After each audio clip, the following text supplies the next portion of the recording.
I'm Dr. Barry, licensed psychologist, and today we are going to talk about Micah and Irina, mean girls or coping. Let's hop right into today's show.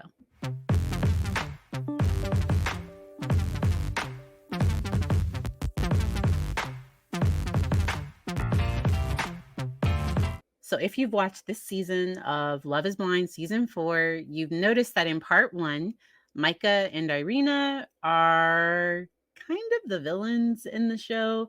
And I do acknowledge that a piece of this might be editing and times that they were empathetic, times that they weren't doing some of the catty stuff.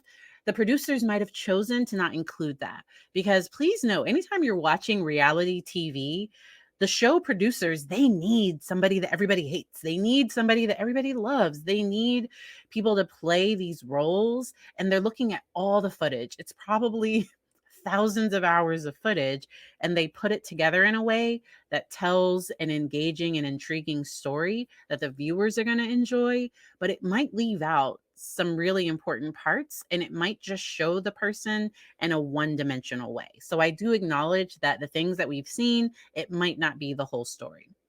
And yet, the things that we did see, let's talk about it. In this article, and I'm going to link them in the description, Micah does apologize to the people that she hurt on the show. And the first 5 episodes were released, and both her and Irina have been criticized for being mean girls.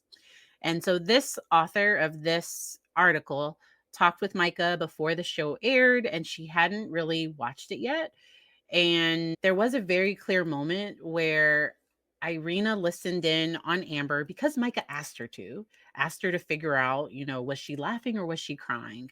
And I think it was pretty clear that she was crying, but okay, because Paul had ended the relationship. And the article goes on to say that Micah said something about having Irina in the pods really brought a human aspect to things for me. It was so high stress being in the pods. You're talking to so many people, you're trying to figure out who you're going to be with. I think having her took a very serious experience and helped me take a laugh at it. That's something I need to cope. And I get that sometimes people laugh instead of crying, and that laughing can be a bit of a coping skill. I think it came off like laughing at people.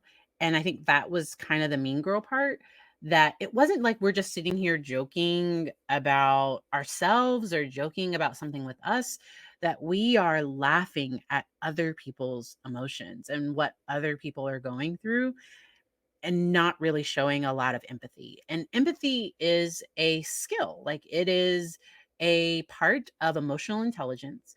And being able to put myself in somebody else's shoes and realize, oh wow, like this must be hard for them. And the two of them connected. I think in a bit of a way it came off immature. And I think the next article goes into that more. We will get there. Maybe people watching that might be like, oh, you don't care. You're not taking things seriously. It's actually quite the opposite. It's how I get through things being funny.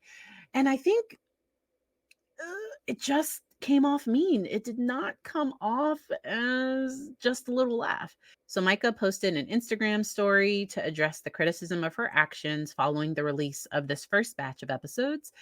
And in it, she says, I have apologized privately to the people that were hurt on the show by my hands. I would like to apologize publicly.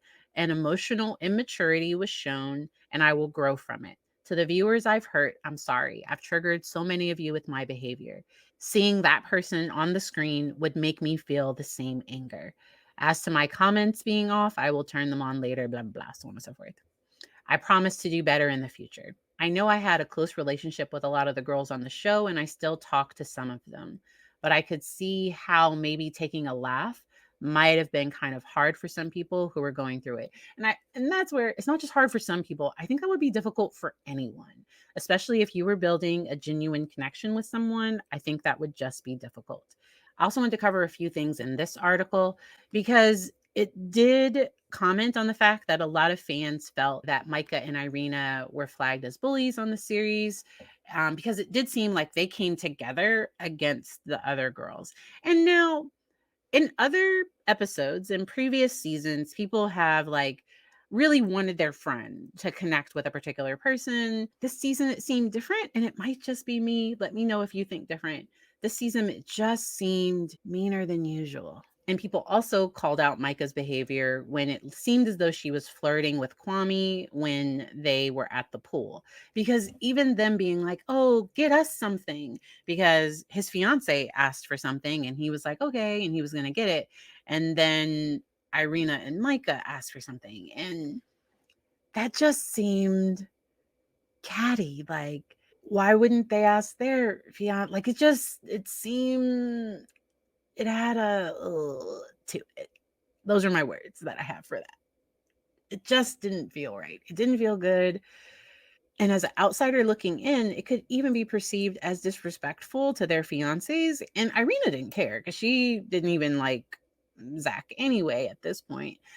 But ugh, I'll keep going. So when Micah was interviewed by People, she said, I think the way that I interact with people could come off as flirty, which I totally understand. But in reality, that's how I am. That's how I act.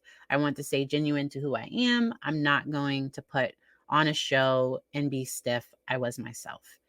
Micah added, the only regret I would have is causing anyone else pain or causing their relationship issues. That's something that I would regret and hope that it didn't cause any issues. And even if Micah hadn't flirted, because Kwame, I do think that seeing Micah, it did seem like, so we'll see what happens with dynamics between couples later, because I do think that he could have shut some of that down in a clear way. There is a book that I love written by Nedra Glover Tawwab, and it is Set Boundaries, Find Peace. And she's also released her second edition called Drama Free. That relationships, they don't have to be this drama filled, like you don't have to have that. And the way to come against drama in relationships is by setting clear boundaries. And I do think that Kwame's fiance did try to do that with him and saying, like, hey, if she comes up to you, like, shut it down. And I don't know if that'll fix things between them. It'll be interesting to see what happens with all the dynamics, especially as people start to enter their real lives. Because this first part of the show, this was them in the pods and then them in Mexico.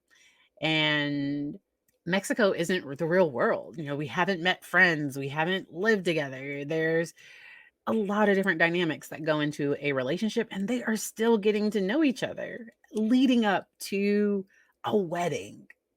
And so I'm invested. I'm definitely going to keep watching. Let me know if you want me to cover something different. And also make sure to check out my recap where I go into each couple a little bit more, just part one, sharing some of my thoughts and ideas so far.